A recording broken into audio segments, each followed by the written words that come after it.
learned on bass was, of course, how to play with your fingers, how to keep the bass in tune. But then the first thing I truly learned that was musical on the bass was the E pentatonic scale. My dad was a plumber, and he had a couple guys working for him. There was one of his foremen. His name was Steve. This guy also played bass. Loved Led Zeppelin, and he taught me this. He taught me the pentatonic scale. It's the first thing I learned on bass. Is it the first thing you should learn on bass? Is it the first thing you should learn on bass? Probably not, but it's the first thing I learned, so I figured I'd share it. Let's go. So we have, it starts with, and I'm not going to go over my picking hand technique or anything, assuming you already may have some of this stuff in the bag already. So here we go. Starts with an open E, and then I get to the 3rd fret, and then I shift my index finger to the 5th fret. So it starts with an open E, 3rd fret, 5th fret. Let's get the upright bass in the picture.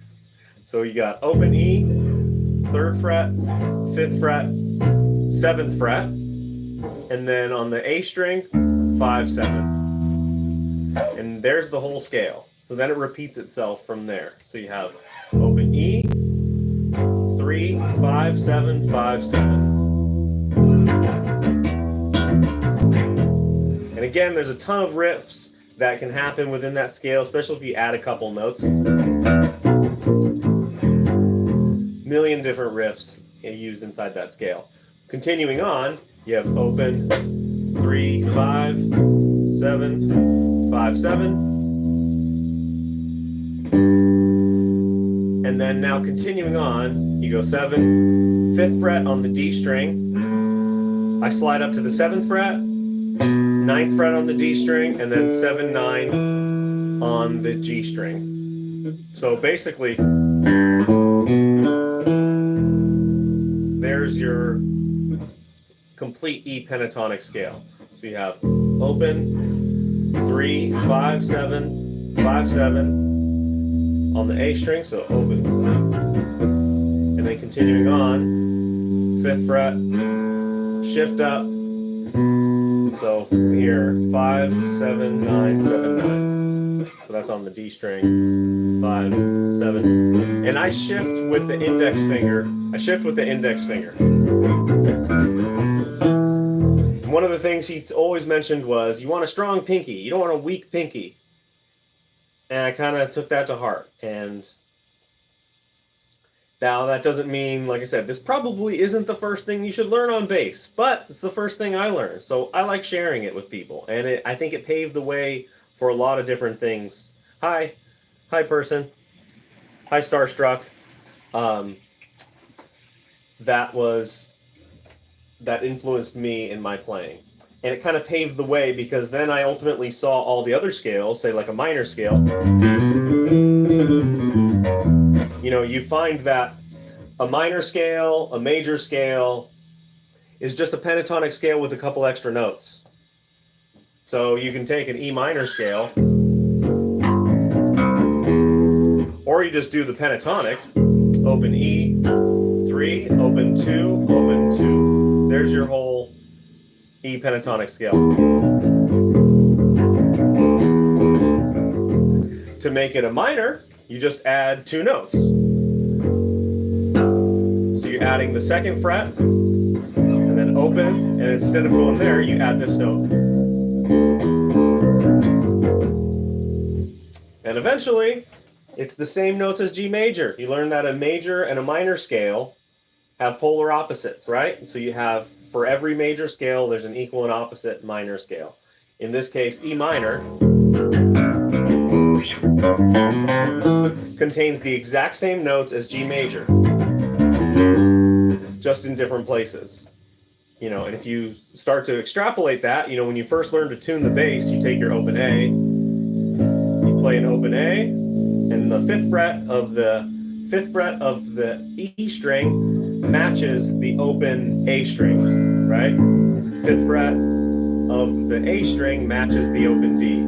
5th fret of the D string matches the open G. So if you calculate that farther up the neck, which is what I did as a 12-year-old, I'd think, oh, okay, if this matches here, then This matches here. Okay, so that matches there. That matches there. And you start to have a lot of repeated notes. So I could go same exact set of notes. The timbre changes, but it's the same set of notes. So I could go, I could do that there. I could do the same set of notes here. I could do the same set of notes here. I could do the same thing here. Do the same thing here. Do the same thing here. And so forth. So let's count that. 1, 2, 3, 4. So 1, 2, 3, 4. How many can I do? 5, 6, 7. I could keep going. There's 7 different ways to play the exact same set of notes. So it can get a little wonky. So going back to our E pentatonic, which was what started this whole thing, oftentimes I show this to guitar players because guitar players learn this version of a pentatonic where they just go here. And they're stuck in the pentatonic box and they don't know how to get out. So I'll come to them and I'll do something like this.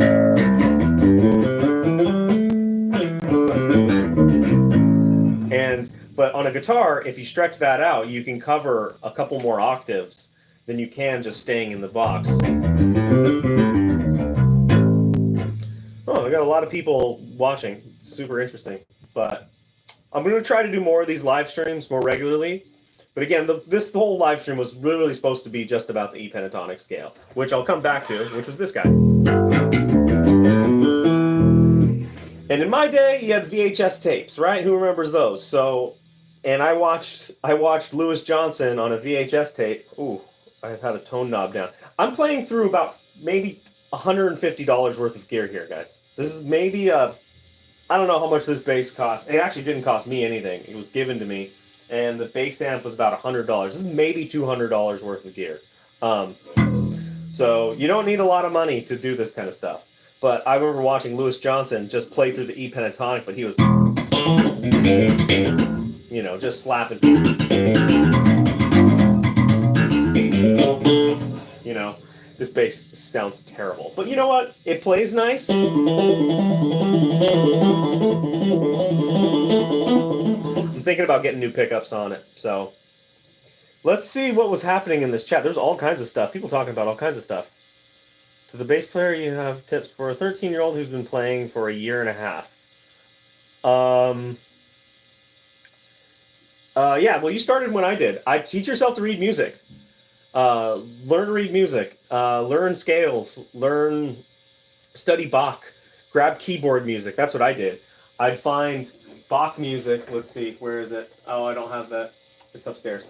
I would learn to read music. And it won't hinder your creativity. Stay creative. Learn to read chord charts, more importantly.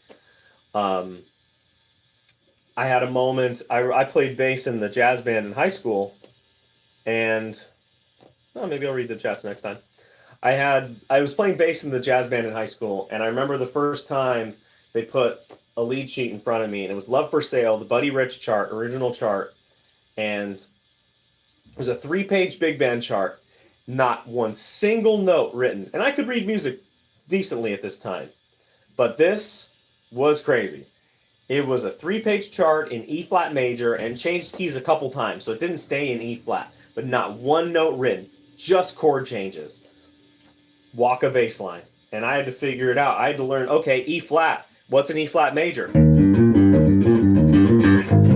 So I was fourths and fifths, roots, thirds, fifths. I mean, that was my guiding light. My walking bass lines were like this. Root on the 1. You know, if you're hitting the root on the 1, the band will be happy. That's what matters. So I've digressed a whole lot. This video live stream is about 10 minutes, which is about how long I was going to go.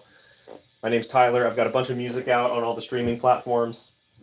I'm going to start posting a little more regularly here, but feel free to leave a comment and things you'd like. Check out my compositions, all available everywhere. and hope to see you soon. I'm going to try to do these a few nights a week at least. Get back into posting regularly. But yeah, thanks for stopping by. I appreciate you all. I've got a lot of subs recently, and it's cool. It's fun just to make music content and make music. This is the studio here. There's the piano. There's my bass. I'm a musician. I've been working for Disney as a jazz guitarist for the last 12 years. But bass is my first love. Bass is my first instrument. Hello to everyone here. Hello to everybody. So I appreciate you all. Cheryl. So Addison, Quasimodo. No. Queso, something. Cheryl. There's Austin, was the 13-year-old bass player. I hope that helped, Austin. Maybe you'll watch this again, and I did answer your question. Learn to read music, learn your scales, learn your arpeggios, learn the pentatonic scale.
This bass sounds awful.